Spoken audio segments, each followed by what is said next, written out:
अच्छा तो बिस्मिल्लाहिर्रहमानिर्रहीम। अब हम लोग करने लगे हैं कंप्यूटर पेपर 4 का क्वेश्चन नंबर 2A। ठीक है, यहाँ से स्टार्ट करते हैं हम लोग। तो सबसे पहले तो माज़रत, मैं इतने दिनों से ऑनलाइन नहीं आ सका था क्योंकि मैं कुछ मसरूफ़ था। बट अब हम लोग इसको सॉल्व करते हैं। ठीक है, तो ये जो है मैंने क्वेश्चन नंबर 2A यहाँ पर लिख दिया है। और यहाँ पर जो है सबसे पहले एज यू कैन सी, मैं आपको सवाल से दिखा देता हूँ। क्वेश्चन नंबर 2A क्या है, सॉल्व करना है इस टर्म को न्यूटन रैप्सन मेथड यूज़ करते हुए। ठीक है, तो न्यूटन रैप्सन मेथड की मदद से करना है सवाल। मैंने ये उतार लिया ये। ठीक है, इसके अंदर x0 की वैल्यू 1 गिवन है हमारे पास। इसको सॉल्व करते हैं हम लोग। इस चीज़ को मैंने फंक्शन ऑफ x के बराबर ले लिया। फिर फंक्शन ऑफ x के बराबर ले लेने के बाद मैंने बता दिया कि x0 1 के बराबर है। यहाँ सेंस करके लिख लेना आप लोग। दैन उसके बाद क्या करा, मैंने इसका डेरिवेटिव लिया इस पूरी टर्म का। ठीक है, 2x का डेरिवेटिव 2x ln 2, x का डेरिवेटिव 1 माइनस 2 का डेरिवेटिव 0। तो ये मैंने लिखा नहीं। अच्छा, अगर जिन लोगों को डेरिवेटिव लेना नहीं आता उनको मैं बता दूं कि 2x का डेरिवेटिव 2 की पावर x ln 2 कैसे होता है। तो यहाँ पर मैंने रफ वर्क के अंदर करा हुआ है काम कि 2 की पावर x का डेरिवेटिव लिया हुआ है। y इज़ इक्वल टू 2 की पावर x, दोनों तरफ ln लेंगे हम लोग।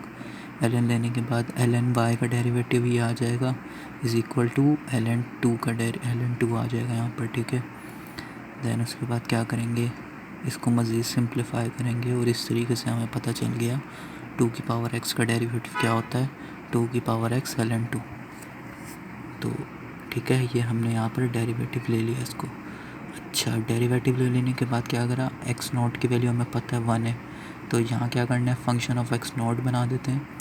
फंक्शन ऑफ x0 फंक्शन किसके बराबर है, वैल्यू हमें पता है 1 की, तो हमने 1 रखा। अब जहाँ जहाँ x है वहाँ वहाँ हमने 1 रिप्लेस कर दिया।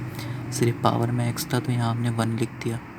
तो इसको सिंप्लीफाई करेंगे तो x0 फंक्शन ऑफ x0 आ जाएगा 1 के बराबर।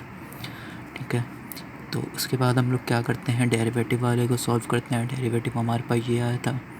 ठीक है, इसके अंदर हम लोग 1 पुट कर देंगे x की जगह पर। इसको कैलकुलेटर से सॉल्व करेंगे तो ये आ जाएगा हमारे पास। ठीक है, उसके बाद हमें क्या करना है, अप्रॉक्सीमेट वैल्यू को फाइंड करना है।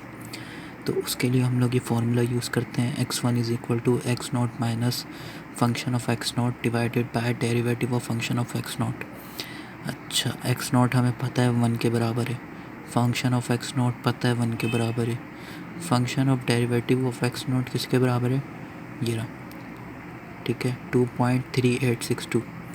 तो ये हमने यहाँ पर वैल्यू लिखी, इसको कैलकुलेटर से सिंप्लीफाई करा, हमारे पास ये आंसर आ गया।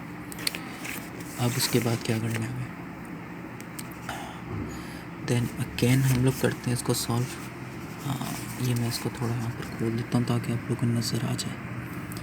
ठीक है, अच्छा, अब हम लोगों ने यहाँ पर क्या करा, तो हम लोगों ने यहाँ पर क्या करा अभी देखें, ये जो वैल्यू है ना फंक्शन ऑफ इस चीज़ के बराबर x1 के बराबर, फंक्शन ऑफ x1 हमें पता ही है कि यहाँ पर एज यू कैन सी ये फंक्शन ऑफ x1 आया था। इसको हमने फंक्शन ऑफ x1 ले लिया इज़ इक्वल टू, अब वही वो जो सवाल के अंदर अब चीज़ें गिवन थी हमारे पास 2 की power x plus x minus 2। ठीक है ना, वही चीज़ हमने यहाँ पर रख दी। x की जगह पर बस हमने अब क्या लिखा है, x की जो वैल्यू हमें लास्ट टाइम मिली थी 0.5209। तो इसको सिंप्लीफाई करा, हमें मिल गई ये वाली वैल्यू। अच्छा, अब हमें ये वाली वैल्यू मिल गई। अब हम इसको अगेन वैसे ही करेंगे जैसे हमने करा था, डेरिवेटिव लेंगे इसका। डेरिवेटिव लेने के बाद अगेन हम लोग फार्मूला पुट कर देंगे। फार्मूला पुट करने के बाद इस तरीके से x2 की वैल्यू आ जाएगी।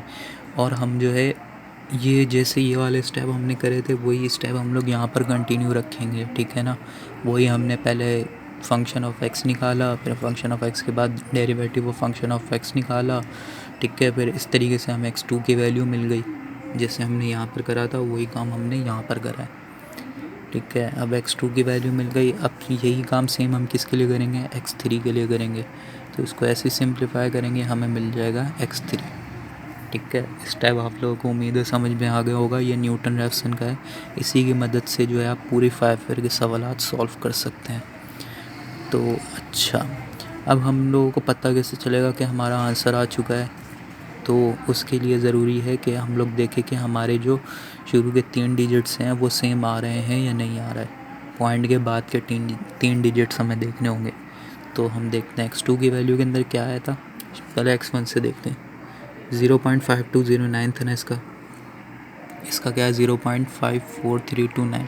दोनों तो सेम नहीं है ना, उसमें 52 था, इसमें 54 है। तो x3 में देखते हैं 54 आ गया, 0.543 0.543, इसका 29 है, इसका 06 है, लेकिन शुरू के 3 डिजिट्स जो है दोनों के सेम आ रहे हैं। तो मतलब यहाँ पर हमारा जवाब जो है कंप्लीट हो चुका है। तो हम लोग लिख देंगे कि मोस्ट अप्रॉक्सीमेट रूट जो है वो यहाँ पर 0.54300 है। ठीक है, तो ये हमारा सवाल हो चुका है कंप्लीट न्यूटन रैप्सन का। अब हम लोग चलते हैं 2017 के एक और सवाल पर। ठीक है, ये अगला सवाल हम लोग करने लगे हैं क्वेश्चन नंबर 3 का ए। हाँ, क्वेश्चन नंबर 3 का ए कहाँ है, वो ये रहा, लैग्रांज इंटरपोलेशन। सबसे आसान तरीन सवाल आए हैं। ठीक है, तो इसको हम लोग सॉल्व करते हैं लैग्रांज इंटरपोलेशन को। सबसे पहले सवाल के अंदर आप लोग देख लें, आप लोगों ने चार्ट इस तरीके से बना लिया। ठीक है, ये मैंने इसको, हाँ अब सही है। ये वैल्यू यहाँ पर हम लोगों ने लिख दी जो हमें सवाल के अंदर गिवन थी। अच्छा, ये वाली जो नीचे टर्म है ये y है, लेकिन इसे हम फंक्शन ऑफ x भी कहते हैं लैग्रांज इंटरपोलेशन में। अच्छा, इसको सॉल्व करने के लिए सबसे पहले आप लोग जो सबसे पहला काम करना है वो आपने देनी है इसको नंबरिंग। नंबरिंग कैसे देनी है, ये क्या है x0, ये क्या है x1 x2 x3 x4। इसी तरीके से ये क्या है y0 y1 y2 y3, ये नहीं है, और ये है y4, वो y3 ये है। सॉरी हम लोग जो है इसके अंदर ये काम करेंगे, इस पूरी टर्म को जो है निगलेक्ट कर देंगे। क्यों? क्योंकि यहाँ पर एक टर्म हमारे पास मिसिंग है, तो इस वजह से हम इस पूरी टर्म को निगलेक्ट कर देंगे। तो ये इस तरह से होगा x0 x1 x2 x3 y1 y2 y3 y1 y0 y1 y2 y3। ठीक है ना, ये पूरी टर्म हमने निगलेक्ट कर दी, तो ये मैंने यहाँ पर लिखा हुआ है। अब उसके बाद हमें क्या करना है, ये एक इंग्लिश की लाइन आप लोगों ने लिख ली, उसके बाद आपने बस फार्मूला लिख दिया यहाँ पर। अच्छा, अब फार्मूला जो है मैंने यहाँ पर डायरेक्ट कर दिया, मैंने फार्मूला लिखना मैं भूल गया था। अच्छा, तो मैं आप लोग को फार्मूला बता दूँ, फार्मूला है क्या, ये पूरा जो है यहाँ से लेके यहाँ तक ये एक फार्मूला है पूरा 4 का। ठीक है, अच्छा अब आप लोग ये सिर्फ 4 तक ही क्यों चला है, ये 3 तक क्यों नहीं है, 5 तक क्यों नहीं है? तो उसकी वजह ये है, देखें क्या वजह है इसकी। वैल्यू हमारे पास हम देखते हैं कितनी गिवन है, 1 2 3 4, इसको हम लोग काउंट नहीं करते, इस वजह से हमारा फार्मूला 4 तक चला है। अगर यहाँ पर एक और वैल्यू होती गिवन तो ये 5 तक चलता। ठीक है, तो हमने जस्ट 4 तक इस फार्मूला को चलाना है। फार्मूला चलाने के लिए सबसे पहले क्या है हमारे पास, आपने फंक्शन लिखा, फंक्शन ऑफ y1, ठीक है, इज़ इक्वल टू किसके बराबर है, y1 माइनस x1, फिर ब्रैकेट, फिर क्या लिखा हमने, y1 माइनस x2, फिर हमने क्या लिखा, y1 माइनस x3। ठीक है ना, उसके फिर नीचे डिवाइड के अंदर हम लोगों ने क्या लिखा, x0 माइनस y0, फिर अगेन x0 माइनस और वो x2। ठीक है, सॉरी ये x1 है, ये y1 नहीं, y0 नहीं है, ये x1 है। तो ये होगा x0 minus x1, x0 minus x2, x0 minus x3। ठीक है ना, तो यही सवाल, यही जो फार्मूला है ये यहाँ पर भी रिपीट होता रहेगा। कैसे होता रहेगा, जस्ट आप लोग ये फार्मूला आप लोग बना लीजिएगा। ये मैंने यहाँ पर नंबरिंग भी इसकी की हुई है, तो जैसे एक एक जो है इसके अंदर इंक्रीज़ हो रहा है। जैसे अब यहाँ पर जो है ना, फॉर सपोज हर जगह पर यहाँ पे y1 का इस्तेमाल मैंने करा है। ठीक है, तो मैं यहाँ पर जो है ना क्या कहते हैं आगे, अब देखिए यहाँ x1 x2 x3 है। ठीक है ना, अब यहाँ क्या आएगा, यहाँ x1 नहीं आएगा, यहाँ आएगा x0 आएगा, x0 x1 मिस हो जाएगा, x2 x3। अब यहाँ क्या आएगा, x0 x1 x2 मिस हो जाएगा, x3 आ जाएगा। ठीक है, अगर ये आप लोगों से फार्मूला ना बने मुझे बता देना, मैं एक अलग से पेपर के ऊपर लिख के अपलोड कर दूँगा या फिर सेंड कर दूँगा। आप लोग मुझे अपनी फेसबुक के ऊपर मुझे मैसेज कर देना, मैं नीचे लिंक दे दूँगा। ठीक है, तो ये हमने जस्ट करा, कैलकुलेटर निकालना। कैलकुलेटर निकालने के बाद आपने जस्ट इसको मल्टीप्लाई और डिवाइड और प्लस पूरा का पूरा इसको कैलकुलेटर से सॉल्व कर लेना। आपके पास ये आंसर आ जाएगा 31। बिल्कुल भी ये लैग्रांज वाला मुश्किल नहीं है, जस्ट आपने ये फार्मूला लिखना है और आपका आंसर आ जाएगा। सिंपल प्लस मल्टीप्लाई करना है इसके अंदर, ये बहुत आसान सवाल है। बस ये है कि फार्मूला आप लोगों को बनाना आ जाना चाहिए। ये बहुत इजी फार्मूला है, कोशिश करिएगा इसको बनाने की इसको खुद से, और अगर ना हो तो मुझे बता देना, मैं कर दूँगा अपलोड। तो ये हो गया हमारा एक और सवाल। उसके बाद हम लोग कौन सा करते हैं, क्वेश्चन नंबर 3। ये वाला कर लिया था ना मैंने, हाँ ये करा था। अच्छा, अब आप लोग बोलेंगे ये वाला मैंने क्यों नहीं करवाया, क्योंकि यार ये पूरी 10 ईयर्स के अंदर जस्ट एक दफ़ा आया है 2017 में। इसको मत करो, ये बहुत पकाऊ सवाल है, समझ में नहीं आएगा। इसी तरीके से ये वाला सवाल भी है, ये भी पूरे 10 ईयर्स में एक दफ़ा है, मत करो, समझ में नहीं आएगा। और अगर तुम लोग फिर भी चाहते हो कि मैं तुम लोगों को समझा दूँ, तो भाई मैं तुम लोगों को एक बता दूँगा ये कैसे होगा, लेकिन फिर मुझे यकीन है तुम लोग भी बोलोगे कि नहीं ये नहीं करते, छोड़ देते हैं। ये बहुत डिफ़िकल्ट सवाल है ये भी। अच्छा, हम लोग कहाँ थे, हम लोग अब अगला सवाल कर रहे थे। अगला सवाल हमारे पास क्वेश्चन नंबर 4 का ए है ना, लैग्रांज वाला तो हमने कर लिया था। अच्छा, ये गया रेगुलर फॉल्सी। रेगुलर फॉल्सी वाला कैसे करना है, ये भी वैसे ही करना है जैसे बाकी सवाल करना है सेकंड वगैरह की तरह। Just simple function of x लिखा, उसकी वैल्यू लिखी हमने। वैल्यू लिखने के बाद एक्स नॉट की वैल्यू गिवन थी सवाल में, एक्स वन की वैल्यू भी गिवन थी। एक्स की जगह पर पहले हमने 2 रखा, फिर हमने 3 रखा, तो हमने इसको सॉल्व करा। एक हमारे पास आ जाएगा -9, एक आ जाएगा 1 आ जाएगा। ठीक है। अच्छा, एक ज़रूरी बात जो मैं आप लोगों को बताना चाहता हूँ कि छापना मत, छापने से बेहतर है कि आप लोग इसकी पूरी की पूरी कैलकुलेशन अपने कैलकुलेटर से करना। हो सकता है मैंने कैलकुलेशन में गड़बड़ करी हो, तो बेहतर है आप लोग खुद अपनी कैलकुलेशन करके मैच करते रहना। अच्छा, तो हम लोगों ने क्या करा, जैसे यहाँ पर फर्स्ट अप्रोक्सीमेशन लिखा, फार्मूला लगाया।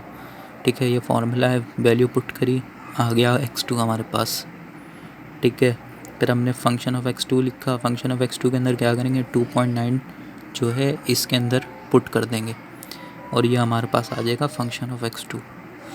अच्छा, अब हमें जो है चूज़ करना है। हमने चूज़ करा, क्या करा हमने, फंक्शन ऑफ x2 चूज़ कर लिया और उसके अलावा x1 चूज़ कर लिया हमने। ठीक है, फंक्शन ऑफ x2 क्या है यहाँ पर, x2 क्या है यहाँ पर हमारे पास 2.9, और x1 क्या है हमारे पास, x1 क्या था हमारे पास, ये रहा 3 था।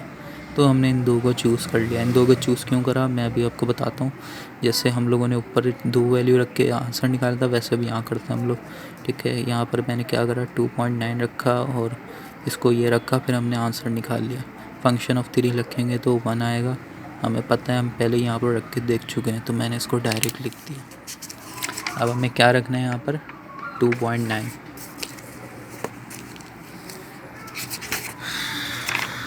ओ 2.9 ये हमने रखा था, यहाँ पर 3 आया और यहाँ पर आया 1। अच्छा, अब हमने क्या करा, फर्स्ट अप्रोक्सीमेशन हमारी हो गई। अब हम लोग करते हैं सेकंड अप्रोक्सीमेट रूट निकालते हैं, वही फार्मूला लगाएंगे, ऐसे ही x3 निकलेगा।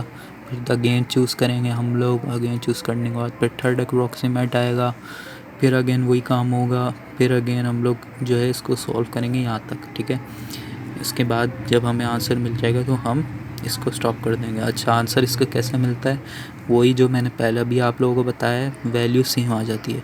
अच्छा, जो पिछला वाला मैंने बताया था उसके अंदर शुरू के 3 डिजिट्स आप लोग देख रहे थे न्यूटन के, बट इसके अंदर रेगुलर फॉसी के अंदर जो है आपके तमाम जो वो हैं ये डिट्टो सेम आ जाते हैं। जैसे x3 की वैल्यू ये आई है ना पूरी, तो यही यहाँ पर आप लोग देखें।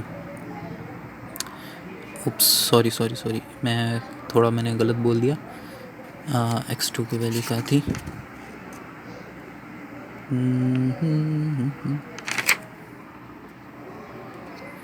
सॉरी, वो मैंने गलत बोल दिया था, दूसरे सवाल को मैंने इसके अंदर मिक्स कर दिया था। इसकी वैल्यू 2.94 आई है ना। ठीक है, इसकी वैल्यू भी 2.94 आई है। शुरू के हमने 3 डिजिट्स देखे हैं, दोनों सेम आ रहे हैं, तो हमने जो है इसका आंसर निकाल लिया यहाँ पर। ठीक है, तो फ्रेंड्स आप लोग देख लेना, अगली वीडियो के अंदर मैं इसको मज़ीद सिंप्लीफाई कर दूँगा। टाइम अप हो चुका है। मैं अगली वीडियो में से समझा देता हूँ। अल्लाह हाफ़िज़।